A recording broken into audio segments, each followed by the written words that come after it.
there were festivals like banning pineapples because there were so many people bringing sneaking pineapple. Not even dangerous. I don't know why they banned it, but they're very healthy. They're good. People need to eat at festivals.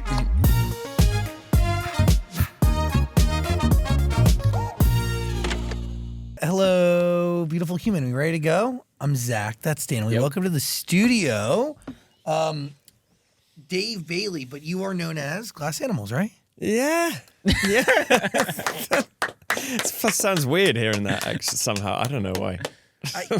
You're talking about performing for the first time in a while. How long has it been since you performed? Oh, whoa. Good question. End of 22 was the last time we performed.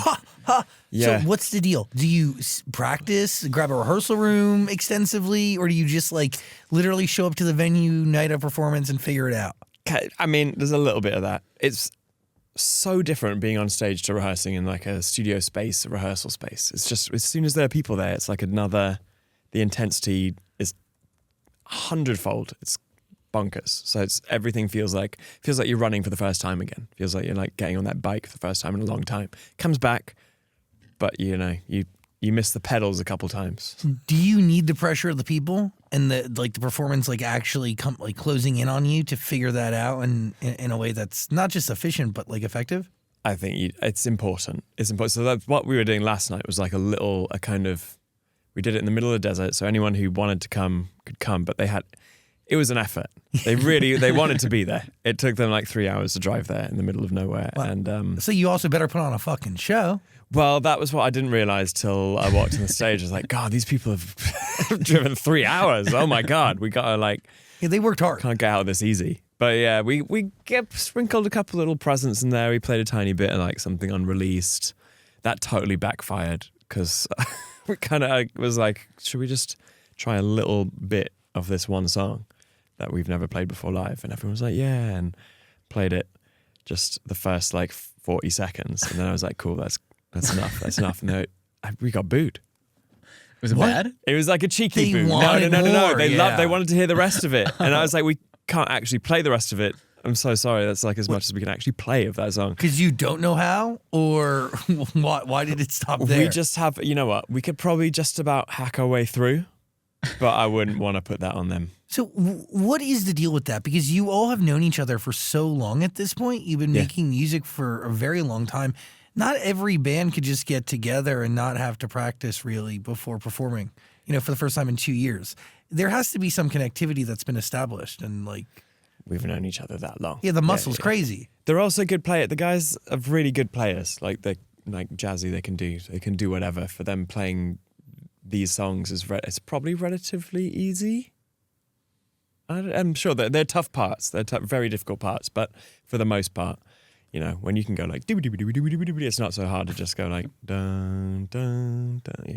Can you explain to me that process? Do you craft this album and then bring it to them and figure out how to bring it to life, or are they involved in the studio process? What is it like? It's kind of a back and forth. I came to LA to do some pop writing stuff and got sick. It's actually quite a long story. I'll do the very short version. But I kind of wrote it, demoed it out, and did the kind of loose, just basic versions of the songs. And then we take it into the studio and they kind of play everything well and properly and with a little more pizzazz and spice. I make a demo and then we try to improve on it. They poke holes in it. You can give us a longer story because you come to LA to do this pop writing in a mental state that was rather, it was unique, right? You were facing a really unique problem that very, very few people will face. But I think more people will face it, artists will face it between the years 2019 and now than ever before, right? This idea that you have one of the biggest songs in the world changes your life totally and completely. Odd. Yeah. It was odd. Do you remember the first time you realized your life was different forever? I think I'm still easing into that feeling. It takes a minute to get used to, because I think I'm quite a shy person and like to keep to myself, just chill with my dog and slowly. I don't know. A lot of expectations. I guess you're expected to be quite a social media and very like visible the whole time. And I don't know. I don't like being visible. I even get freaked out going on stage, to be completely honest. It's easy when you see the crowd and everyone's like really warm and smiling and lovely. It actually feels like a nice like hug. But beforehand, I'm jittery. But I can also kind of make the case that one of the reasons for your success is kind of the mystery and the fact that there wasn't so much like. I remember when that song came out and we were on the real radio at the time, like 80 or 90 radio stations all over the country. And like it was, there's no song bigger than your record, right? But like there was something about the mystery of not knowing exactly who it was and who you all were cool. that kind of lent itself to its growth and success, I think. Arta, no one knew the monster behind the No idea. disgusting British character behind the song. No, I think I didn't really see any of that. I think that lent itself to like the whole very strange feeling before writing this record, which was I felt very detached from it all. I was literally the whole pandemic sitting in my underpants eating cereal and like trying to cook for myself and feeding my dog and teaching him tricks that completely pointless. But it felt like all of that was happening in like a parallel universe. Totally. Almost. I don't know. It just felt very detached from it all. And even when the tour started after that, it was very much we're in a tour bus. There was no insurance for touring artists against COVID. So if someone got COVID, you miss 2 weeks of shows, you're done. That's it. That's like game over in the red. So I think a lot of people were pulling their tours for that reason probably, but we kind of had to do it. That was how we survived. And it just felt very, from the bus onto the stage, these huge, like explosive moments of joy and happiness and togetherness and like seeing this crowd and the song and the album connecting. And then back in the tour bus, we would just have to like watch it all happen again and getting like email updates about numbers and albums and tickets and things like that. But then all of a sudden it comes crashing down, like, or not, reality becomes super in focus, right? That like there is a moment where you realize that this song is fucking massive, right? Well, yeah, I guess after the tour, the pressure of like having to What's next? make it through the tour, it was what's next. And I just ended up, I was doing a lot of writing, working on a lot of other people's records, and I loved it. I learned so much, like worked with some incredible songwriters, learned a huge amount, and was just bouncing around doing all that, doing kind of, I don't know, just doing the stuff that you're kind of meant to do when you make music. Why were you called to be working on other people's music and not your own? I think people wanted to collaborate and write. I don't know. The album did well, and I loved it. I got to work with some of my favorite songwriters, But were they writing for you, or were you writing for them? I was writing and producing for them. But I think there was also the kind of call to people wanted to come work on our next record as well. But I tried it a couple of times and I just felt a bit like it never felt quite right. I think it didn't feel quite right, and that kind of takes me back to this house when I came to LA to do those sessions. I got stuck in this house. I booked this Airbnb. It was a bargain. It was like, why is this so cheap? It's like a whole house. It's like chips. And then got there and realized why it was so cheap. It's like falling off a cliff, essentially.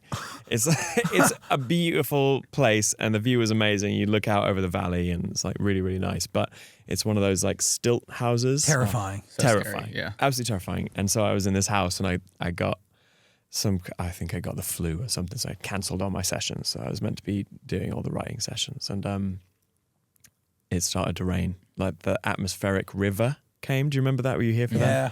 When it was like crazy rain. And there's stuff like tumbling down the side of this mountain, trees, like trash buckets, all this stuff. And I'm like, that's going to be me in 10 minutes. I'm going down. I'm dead.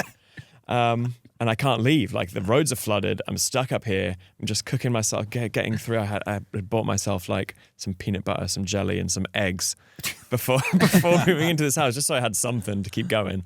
And it's like rationing my eggs. It's like one a day. It's like, this will get me through.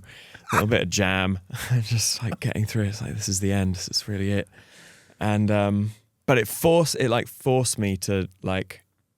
It was like this imposed helplessness, and had to be alone. And that was when it clicked. It was like, this is actually like probably where I'm the most comfortable to make music. It's just like on my own. I started writing there in that house and wrote the whole thing in like 2.5 weeks.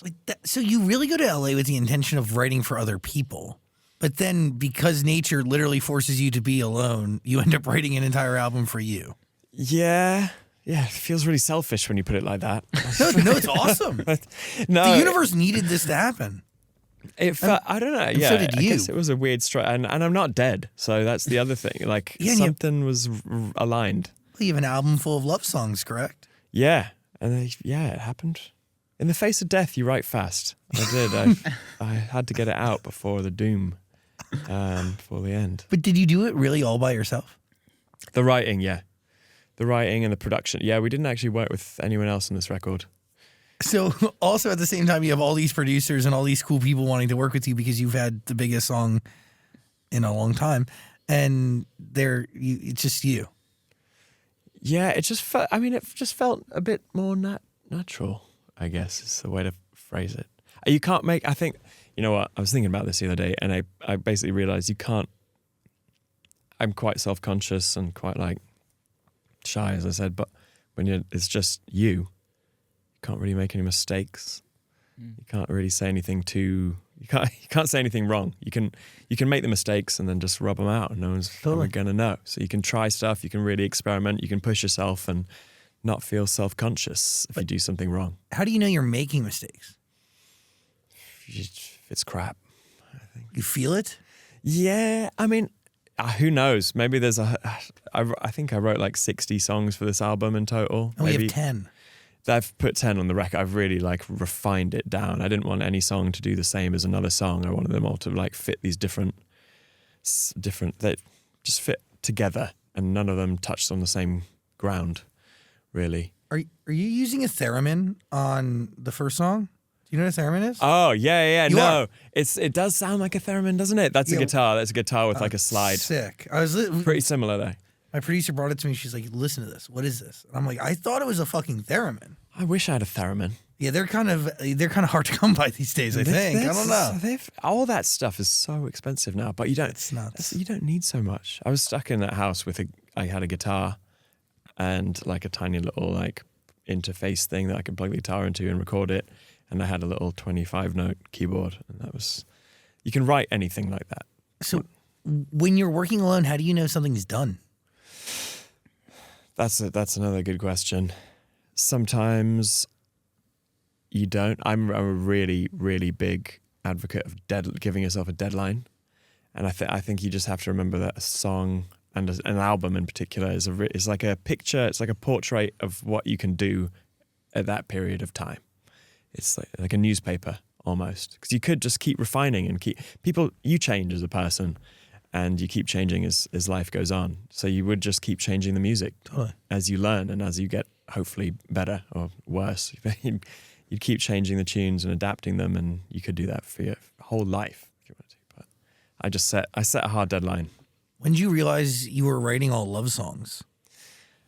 Quite early. Well, right at the beginning, actually. I was going to say quite early on, but literally at the beginning. I think I was in this. After the whole tour thing, being locked in, just feeling like a spectator thing, I just had a massive existential crisis and was running around doing all these sessions and writing with people, and it was wonderful. As I said, I learned so much, but I did have like a bit of an existential.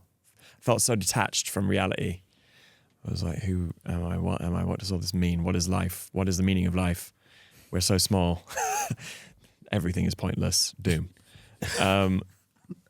Yeah. Not true, by the way. No, well, that's what this argument is kind of arguing against, is I was trying to whittle my way out. I don't know why I said whittle, but trying to dig out of this doom hole. And I guess I just looked like you know what, those storms cleared up, and I was in that house looking over everything. You can see all these like people. You can see people like couples laughing, couples crying, families in a house. Like, sounds a bit creepy. No, it's cool though. It's a bit voyeuristic, but yeah, and you see it, and you're like, that's where it's at. There are these human interactions happening right here, right now, and the complexity and size of those human interactions and that love between all those people just swallows the size of the universe whole. Like, it's so massive and powerful and important, and that's what I started writing about. Hello, beautiful human. Every year, millions of gamers experience IGSS, inadequate gaming setup syndrome. Luckily, a cure has been found. You have to go beyond with the Vibrasonic mattress by Beyond Sleep. This thing has 6 built-in subwoofers, USB ports for charging, LED lights so you never stub your toe. It gives you an acoustic massage when you want it, plus adjustable degrees of comfort. This right here is the best way to game ever. Cure your IGSS today at BeyondSleepTech.com. So, what song is the first song you write? The first song was White Roses, which is track 8 on the record. Yeah, it's quite a sad one. It's just about, they're all quite sad actually. I was thinking, I just did a playback the other day and played the album for some people. I was like, this is sad. Did you realize that while making it? I think I did while making it, but you very quickly go a bit like, numb is the wrong word, but you just become slightly immune to it quite quickly. Like, people always say the good songs happen fast. They do happen fast because you kind of see the whole way through the tunnel. Totally. Yeah. You have the lyric, then you're like, oh, I know what the sound needs to be under that lyric. I know what the chords need to be to tell this story. I know what drums are going to sit under that, and you just put it all together, and it comes out like what comes out easily. I don't know. I don't know. Something. Insert metaphor here, but it. Yeah.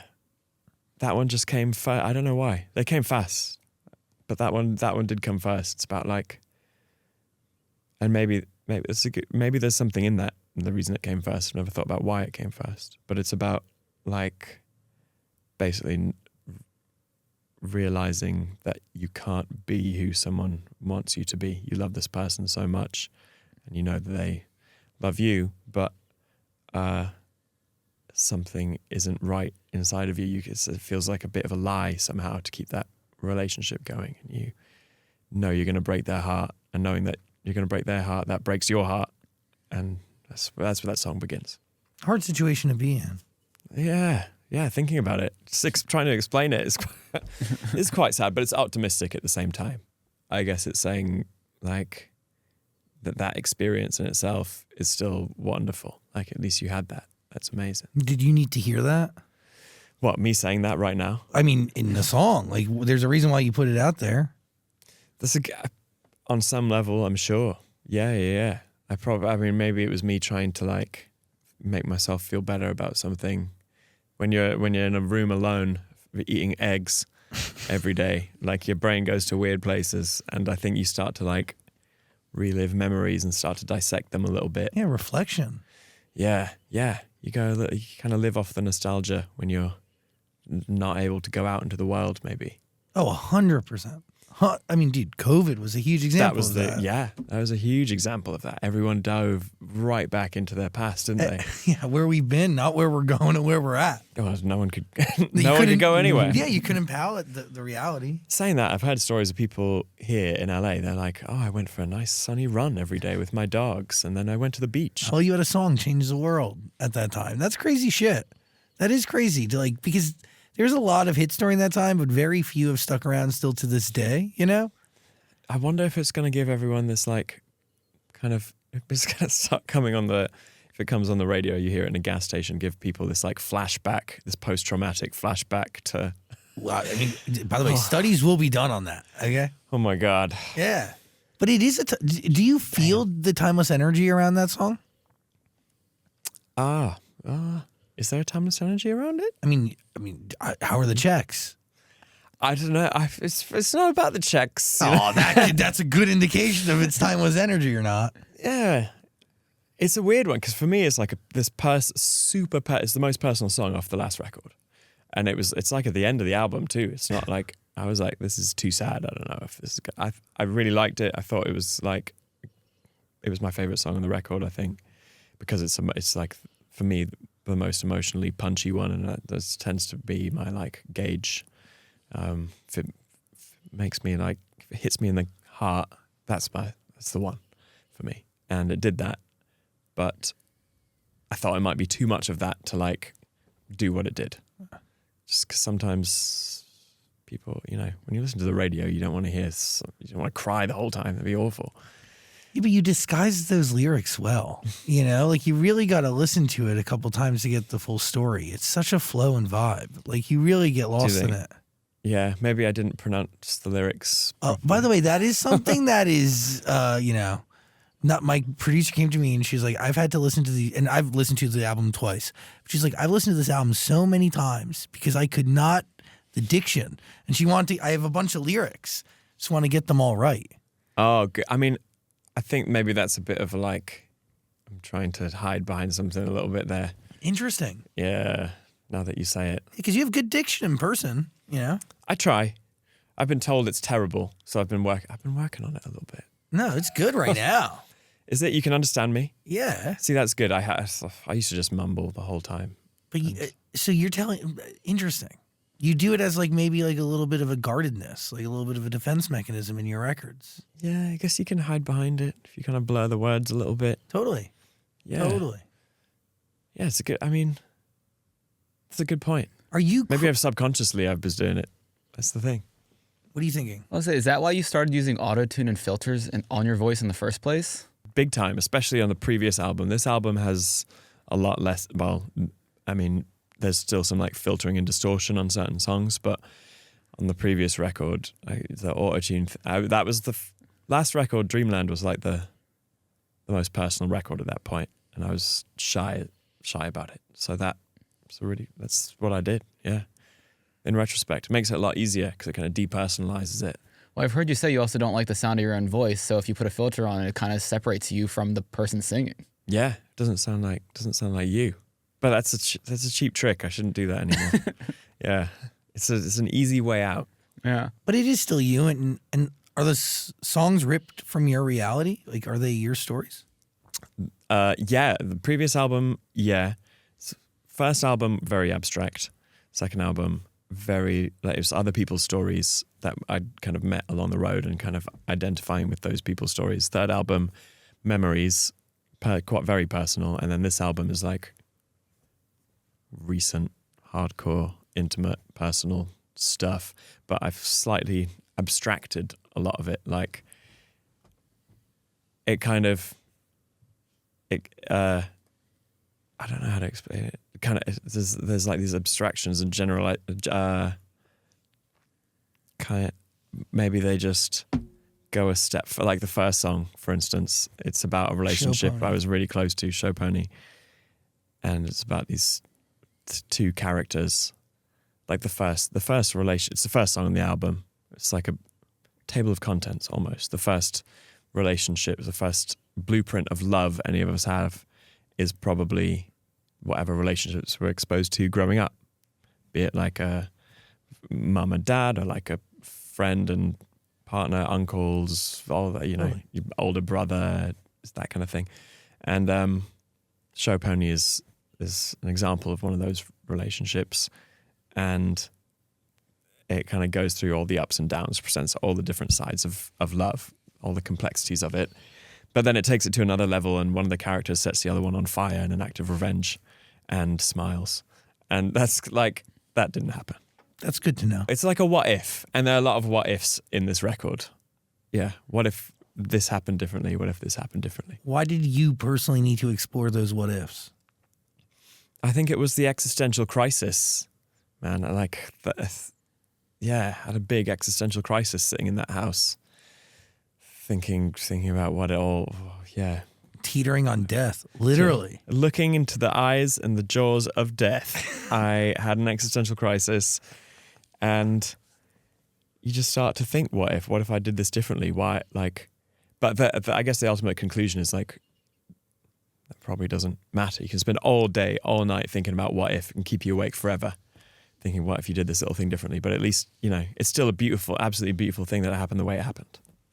What do you blame for your existential crisis? I think I blame the. It's going to sound a bit mean. Maybe I blame the pandemic a little bit, and then the kind of aftermath of that and the way that we had to, respond to it, being in that bus the whole time and not really experiencing the reality of things. Everything just felt very surreal, just felt very detached from everything for a very long time, because that was everything was happening over Zoom. It wasn't real. I wasn't like, normally you go out, you're meeting people, you're like at the shows, you go meet people afterwards, you go to a bar afterwards, you're hanging out and you see the reality of it. We didn't have that for a long time. I think that was a big thing. And then there was the death in the house. That was also a big part of the existential crisis. Is there a song off this record that gives you the same emotional feeling that you got from Heat Waves? And do you search for that when you're making music after finding it and feeling it and realizing what that actually means? It's another good question. I think Heat Waves gave me a lot of like confidence to be more personal. Maybe that's the way to phrase it. It made me feel like the reaction to that song was obviously amazing and unexpected. I thought it might be too personal, but it kind of... People love that. People are attached deeply to like really, really, really minor details and like personalization, and like the deeper it is, the more understood somebody feels.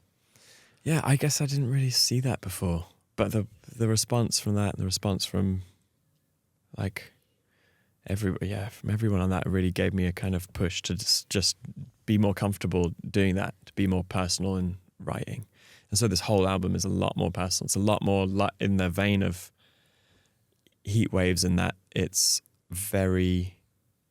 on the nose and it's honest, and it is pretty, aside from those crazy extrapolations where people set each other on fire, it is very honest, true stories that is like very, very intimate and personal. So is there a song that you've got the same feeling with Heat Waves that you got this time around? I think when I was writing, I'm trying to think back to writing Heat Waves now. There's another one that happened very quickly, and you just see the end of the tunnel, and you just go through it, and like an hour later, you're like, whoa, it's done, I think. And I'll be honest in saying that all of the songs in this record did happen like that. They were all very fast and very like, it just came really weirdly naturally in the way that Heat Waves did. Not to say that they're like the same or going to do the same thing or anything, just like Heat Waves gave me a real confidence to embrace that that honesty, and I think it was actually maybe quite easy to be honest. Creatures in Heaven, great record. 3 a.m, be in the moment, here in a moment, free in a moment. Yeah, that's just about how like sometimes these tiny little, even though it's like a second or half a second or something, can be like the most like formative, huge thing that's it can just change your life trajectory. This tiny little thing. It's like a second. It's nuts. And well, I think it's just true. I've had that. I don't know if you have. Oh, total 100%. Yeah, a collection, a bunch of them. Right? Is there one that sticks out to you? I mean, there has to be more than one. I mean, there's loads. This I think Creatures in Heaven sort of touches on one specific one, but also includes lots of different. It alludes to that general feeling across a lot of different moments. Something else. What are you thinking? What would you say is the biggest difference between Dreamland and then I Love You So Fucking Much? Whoa, you're making me think here. This is good. I think the difference is, it is a lot, it's got this very like intimate, personal, right now kind of mentality that Dreamland didn't. Dreamland very much focused on the past and this album is about like today, yesterday. Like it was written actually almost exactly a year ago. I was here in LA doing that record, May 2023. Yeah, that'd be a year ago. Yeah, gosh, my God, time is mad. Since the pandemic, I feel like my sense of time is just screwed. I don't have one. Nah, I just live. well, you're in this like black box that has no real light in it. You got to come back. We're redoing this fucking place. I like it in here. Yeah, It feels like a exposed studio. brick. Yeah, I'm used to it. I'm here. You don't like it? I want it to feel a little bit more homey and warm. I think we can get you some plants or something. I would love a plant. A yucca. We'll get you a yucca. Oh, thank you so Maybe much. a dog. You should get a dog. You a He dog has- guy? He has I got too many. I rescue dogs. Adopt, don't shop. And if anybody out there needs, help getting a puppy, send me a DM. I foster dogs, and then I have like 4 right now. Whoa. Yeah, I got a lot of dogs. Why don't you bring them in? We're not allowed to. What? I used to have a dog. What is this place At that our doesn't studio allow every day. doesn't allow happiness? It's crazy, right? Yeah. It's crazy. Do you have a dog? I've got a dog. Yeah. What kind of dog you got? I don't know. He's like I met his mum. His mum's like kind of terrier. Looks a bit like a Jack Russell that's been electrocuted. Sick. Is he rescue?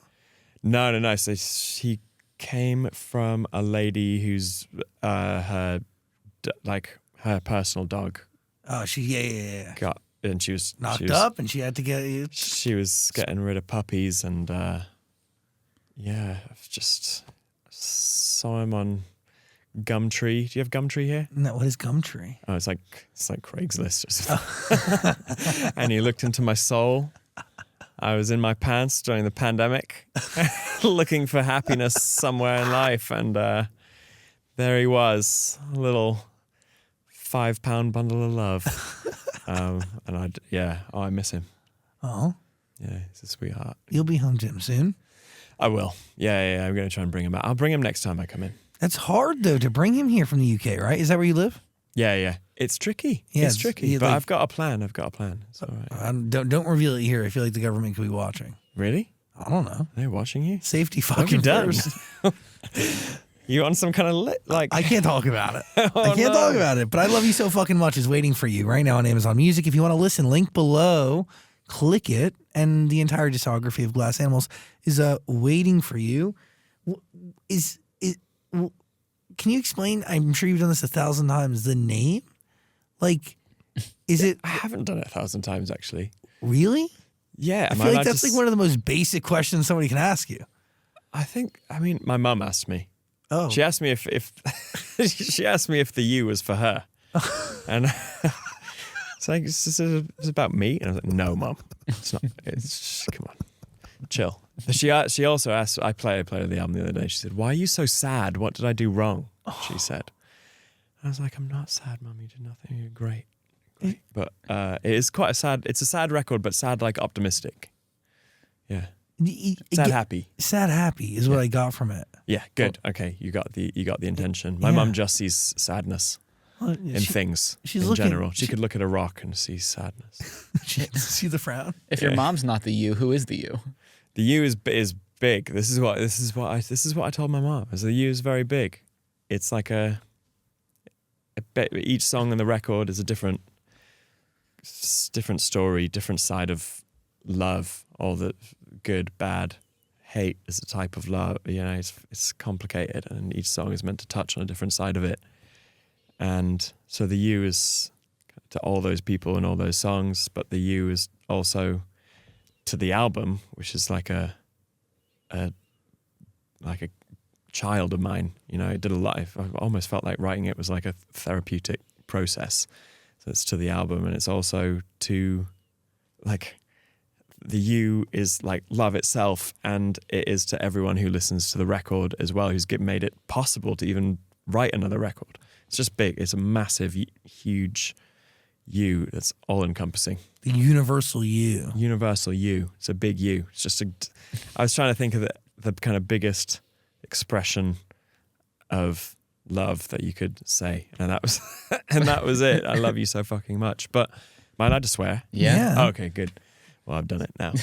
So Saw the slight panic in your eyes. Yeah, send me the check to sign for the fine. But what was I going to say? I also like that, like, depending on how you say it, it takes on quite a different meaning. You can say, like, I love you so fucking much. I love you so fucking much. Like, can be like happy, sad, scary, all the things. I think it kind of touches on all the different sides of love in itself as a title. On the Run. I wish I could keep my loafers clean for a minute. You talk about having fake mustaches. So what are you in disguise? Yeah, that song is, I'm sure you've maybe not been in this place, but where you just feel like you can get it right. You just keep fucking shit up and you just can't get it right, be it in a relationship or like with a family member or something. Just keep shit in the bed. And the song basically says that I found an easy way out, and it's to just fake my own death and and fuck off. So I'm swearing a lot now that you've told me that. I'm British. I'll stop. You're a weird British person, though. You're like also from College Station, Texas, right? Or, Yeah, you've done your digging. Yeah, you have like a really unique story. I didn't expect you to come in here with an accent, to be honest with you. What did you think I'd sound like? I had no idea because like you're very, I mean, your history shows like super American, but then also like right at 11 you go to the UK? Yeah, it was like 12. Yeah. Yeah. So like very formative years, obviously. Very formative years, but I kind of grew up with all the food and all the things that you're probably nostalgic about. You grew up in America? Oh, fuck you. Where did you grow up? Where else am I from? I mean, People smell the American on me like from a mile away. I thought so. I saw Reptar and I was like, he's been watching Rugrats. New Jersey. You from Jersey? Fuck yeah. Oh, wicked. A lot of my family lives in Jersey. Really? Yeah. So I actually was born in Massachusetts. Cool. In this, Worcester, Massachusetts? Of course. Of course? Yes. Of yes. course. I don't think that's an of course. I don't think Of course I know Worcester, Massachusetts. Really? Fuck yes. We were on the radio all over there. I know very obscure places in the country. It's Okay, well, I was from a little place called Grafton near Worcester, Massachusetts. cool. And my mum used to drive me to Jersey, drop me at my auntie's house every summer, and I'd spend my summers in Jersey. Yeah, Jersey. Yeah. And then you go from College Station, Texas to the UK. Yeah. My accent was mad. Yeah, wow. I had like the Boston, the kind of Worcester thing, and then I moved to Texas, had a bit of the Texan thing. My dad's Welsh. I don't know if you heard that accent. That's crazy. Yeah, he's got the kind of British Welshy accent going on. And my mum has a very strong kind of Middle Eastern accent, and so all of that combined to give me the most hideous accent that anyone's ever had. That's not true. And when I came to England, I opened my mouth at school and everyone was like, "What are you?" So I just hit reset and I started afresh. I went full Hugh Grant. Do you feel more British or American? It's a really good question. I don't know. I actually don't know at this point. I feel like when I come to America, I'm like, oh, I love so many things. This just reminds me of my childhood. Like my roots are here, and then England is where my mum is now, and my dog. Like it's and a lot of my friends are in England. So, but my roots are here. You know, I do feel quite. I've got the passport. Yeah. Dude, that's gold. You're a dual citizen, eh? Hey, yeah, what? That's Canadian coming out there. No, I'm not. No. I wish. I wish I had a dual passport. I wish I was a dual citizen somewhere. You know what? That's power. Absolutely fucking useless. Nah, that's not true. You can go wherever you want. And if you need free healthcare, you take a trip across the pond. That's a good point. It's pretty sick. Yeah, that's pretty good. That's a good point. I can get the NHS, but other than that, could be worse. Maybe at the airport, there sometimes is a slightly shorter queue. Yeah, that's sick. You get to decide. That's pretty cool. Yes, I get to decide in that one very small, completely insignificant moment which queue I join. Yeah. Sick. What are you thinking? Where does like your psychedelic influence come from? I mean, I grew up listening to my parents' records, and that was a lot of. I mean, it was the Beatles, but definitely the more later psychedelic side of the Beatles. White Album, Revolver, those. I mean, they're quite psychedelic. You know, you've got tracks like "Tomorrow Never Knows." That is it's trippy. That's trippy. So there's a lot of listening to that growing up, and then guitar was the first instrument I learned. A lot of psychedelic guitar songs going on. So yeah, that was kind of what I gravitated towards growing up. And it's gotten you the nickname Wavy Davy. Yeah. You like that? I'm gonna regret writing that. Yeah. Even my mum calls me that now. Does it really? Yeah. I'm never gonna escape it. Yeah. So what production wise did you try differently on this album than previously? It's quite different. Last record was really trying to dig into like it's about memories. It's kind of digging into like the songs and stuff I listened to growing up, which was a lot of the Beatles, but also I grew up in Texas when people like Dr. Dre was really blowing up, and Missy Elliott and Snoop, and a lot of like Timbaland productions were on the radio, and Eminem was huge. So I was like 12 and really into that, which is That's crazy. probably not bad parenting in retrospect, but that was like really formative sound for me. And then all the Beatles stuff, and that was kind of combined in the last record. This record is it came from that existential crisis, and I kind of framed that existential crisis as outer space. Like the biggest thing in the universe is the universe. So the whole backdrop of this record is outer space, and it's meant to sound like space, but a retro futuristic. So all the instruments I made the album on were from the 60s and 70s. They were meant to sound like the future. So That's cool. yeah, so it's this like existential backdrop of space, but it's meant to. I thought it'd be really powerful to like have these really intimate love stories. That I guess the whole argument is against the existential crisis. So you're kind of juxtaposing the whole time the most intimate thing in the universe versus the biggest existential crisis you could possibly have. The sound of the crisis. Yeah. I Love You So Fucking Much is waiting for you. Click the link below. It's on Amazon Music. Damn. It's a great album. 10 songs. It's a great listen. It's nice. It flows. Thanks. Yeah. We thought a lot about the track listing. It's really good. They flow into one another. It feels cohesive. Oh, I'm glad. The first song, as I said, it's like table of contents, starts kind of earthy, and then it goes up into space, into the existential crisis, and then comes back down. The last song is called Lost in the Ocean. So like spaceship lands in the ocean. And Are you the spaceship? well, you got to listen, ask that question. You can listen to the album. It's waiting on Amazon Music. You good? A couple random questions. Yeah. Did you ever think that pineapples would be such like a big thing in the band's, I don't know, whatever to call it, like existence? No. And is No, that no. just a reference to pork soda?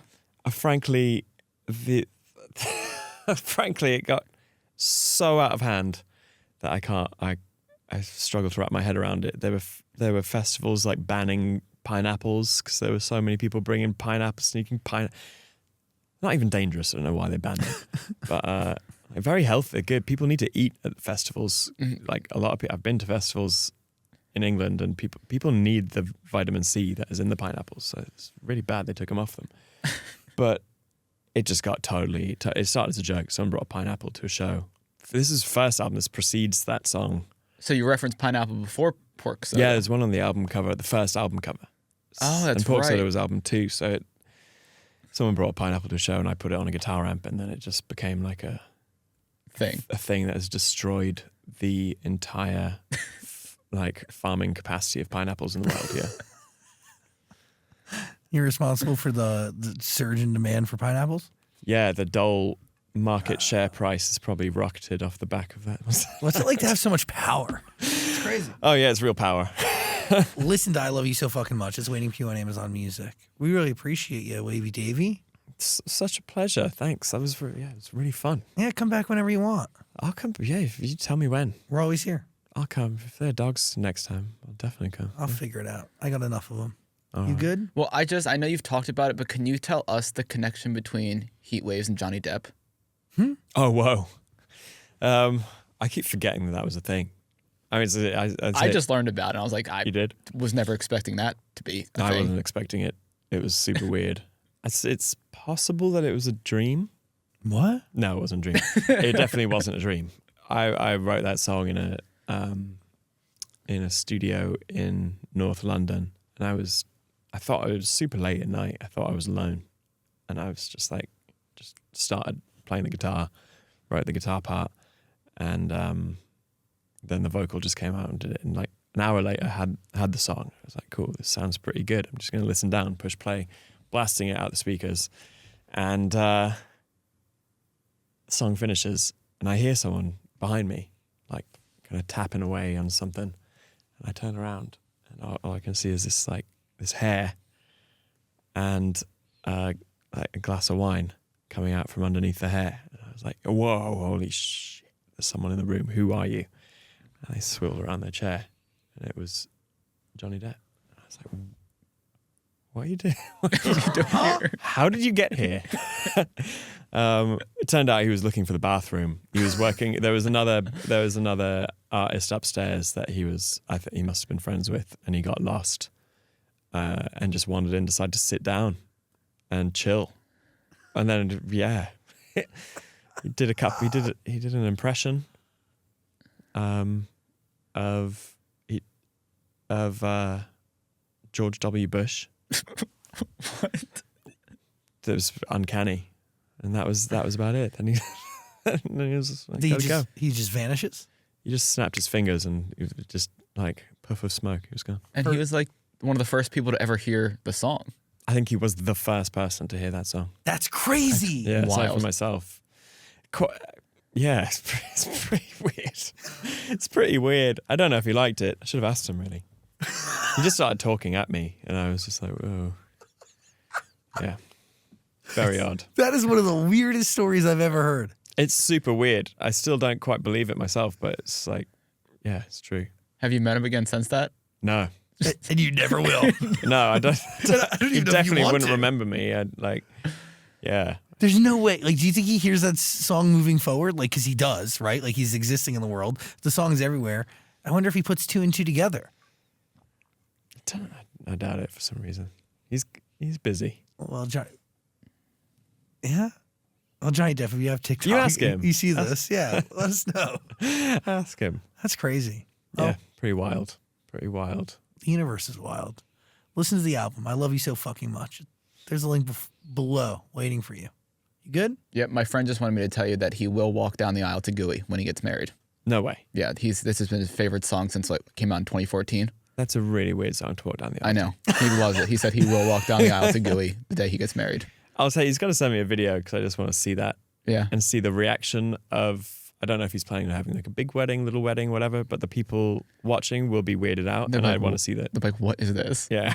He's kind of like a hippie guy, so it kind of makes sense. Oh, then maybe it'll be okay. Yeah. Maybe everyone will be like, great choice. It's so weird. I love it. So cool. Yeah. I'm excited. Excited for him. Wavy Davy, thank you. Such a pleasure. Thanks so much, guys. Yeah, Wavy Really Davy, everybody. Glass Animals. Thanks. Thanks.